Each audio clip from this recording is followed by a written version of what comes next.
योजना की वजह से 11 करोड़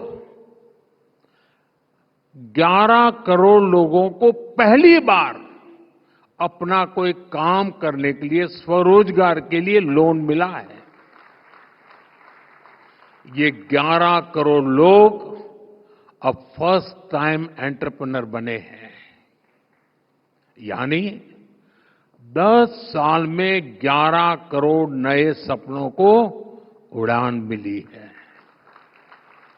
और आप जानते हैं कि मुद्रा से कितना पैसा गांवों और छोटे शहरों में पहुंचा है। करीब 33 लाख करोड़ रुपीस, 33 लाख करोड़ रुपए, इतनी तो कई देशों की जीडीपी भी नहीं है।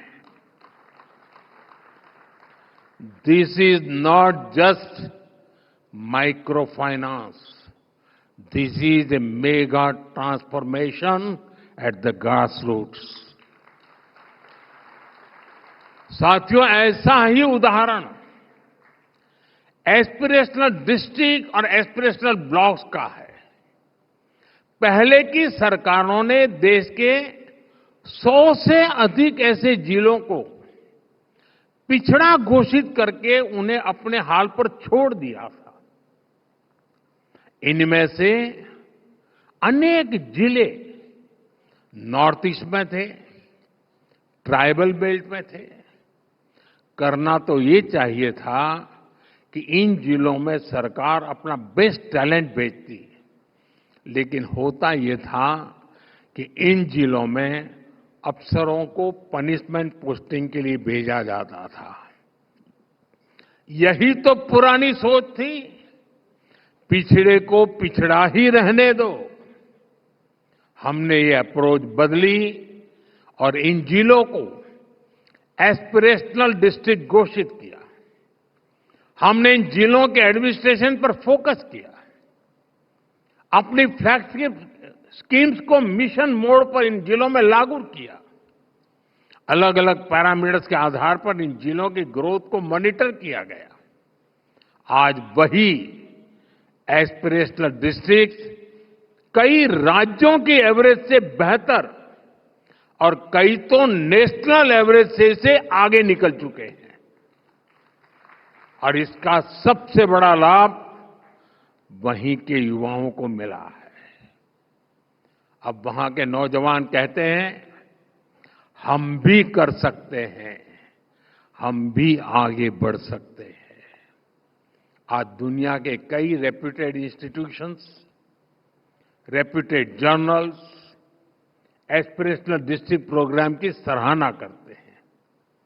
इसी सफलता से प्रेरणा लेकर अब हम 500 एस्पिरेशनल ब्लॉक्स पर काम कर रहे हैं।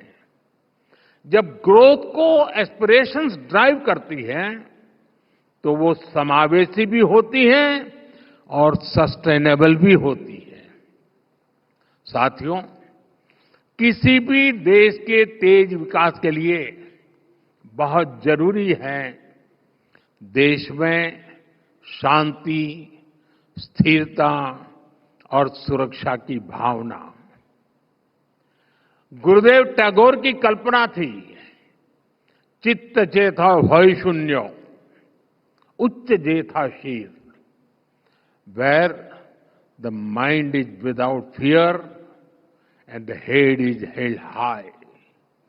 लेकिन दशकों तक भारत में डर का, भय का, आतंक का माहौल बढ़ता ही गया। इसका सबसे ज्यादा नुकसान युवाओं को ही हुआ। हिंसा, अलगाव, आतंकी आग में सबसे ज्यादा देश का युवा ही झुलसा है। जम्मू कश्मीर में दशकों तक युवाओं की अनेक पीढ़ियां बम, बंदूक और पत्थरबाजी में खप गई।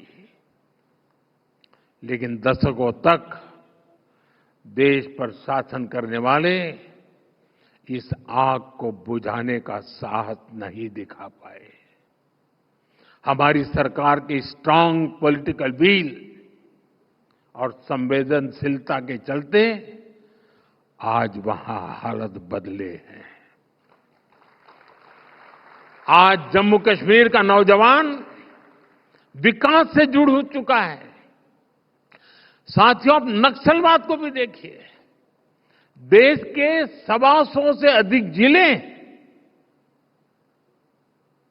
नक्सलवाद की चपेट में, हिंसा की चपेट में थे। 125 डिस्ट्रिक्ट। जहां से नक्सलवाद शुरू होता था, वहां सरकार की बाउंड्री खत्म हो जाती थी। बड़ी संख्या में नौजवान नक्सलवाद से पीड़ित थे। हमने ऐसे नौजवानों को मुख्य धारा में लाने के लिए प्रयास किए। बीते 10 वर्षों में 8,000 से अधिक नक्सलियों ने सरेंडर किया है, हिंसा का रास्ता छोड़ा है। आज नक्सल प्रभावित जिलों की संख्या भी 20 से कम रह गई है। हमारे नॉर्थ ईस्ट में भी दशकों से अलगाव का, हिंसा का एक अंतहीन सिलसिला चल रहा था। हमारी सरकार ने बीते 10 सालों में 10 बड़े शांति समझौते किए। इस दौरान 10,000 से ज्यादा युवाओं ने हथियारों को छोड़ा और विकास की मुख्य धारा में शामिल हुए। सफलता सिर्फ ये नहीं है कि हजारों युवाओं ने हथियार छोड़े। सफलता ये भी है कि इसने हजारों नौजवानों का वर्तमान और भविष्य बचाया है। साथियों, हमारे यहां दशकों तक एक प्रवृत्ति चली। राष्ट्रीय चुनौतियों को पहचानने के बजाय उन्हें राजनीतिक कालीन के नीचे छिपा दिया गया। लेकिन अब समय आ गया है कि हम ऐसे मुद्दों से आंख न चुराएं। 21वीं सदी की पीढ़ियों को हम 20वीं सदी की राजनीतिक भूलों का बोझ नहीं दे सकते हैं। भारत की ग्रोथ में तुष्टीकरण की राजनीति एक बहुत बड़ी चुनौती रही है। अभी संसद में वक्फ से जुड़े कानून में संशोधन हुआ है। इस पर आपके नेटवर्क ने भी काफी चर्चा की है। ये जो वक्फ से जुड़ी डिबेट है, इसके मूल में तुष्टीकरण की राजनीति है, पॉलिटिक्स ऑफ अपीजमेंट है। ये तुष्टीकरण की राजनीति कोई नई नहीं है। इसका बीज हमारे स्वतंत्रता संग्राम के समय ही बो दिया गया था। अब सोचिए, भारत से पहले, भारत के साथ साथ और हमारे बाद दुनिया में कई देश आजाद हुए, लेकिन कितने देश ऐसे हैं जिनकी आजादी की शर्त विभाजन थी? कितने देश हैं जो आजादी के साथ ही टूट गए? भारत के साथ ही ऐसा क्यों हुआ? क्योंकि उस समय राष्ट्र के हित से ऊपर सत्ता का मोह रख दिया गया। अलग देश का विचार सामान्य मुस्लिम परिवारों का नहीं था, बल्कि कुछ कट्टरपंथियों का था,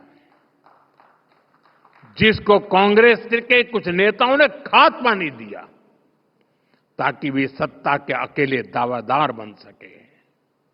साथियों,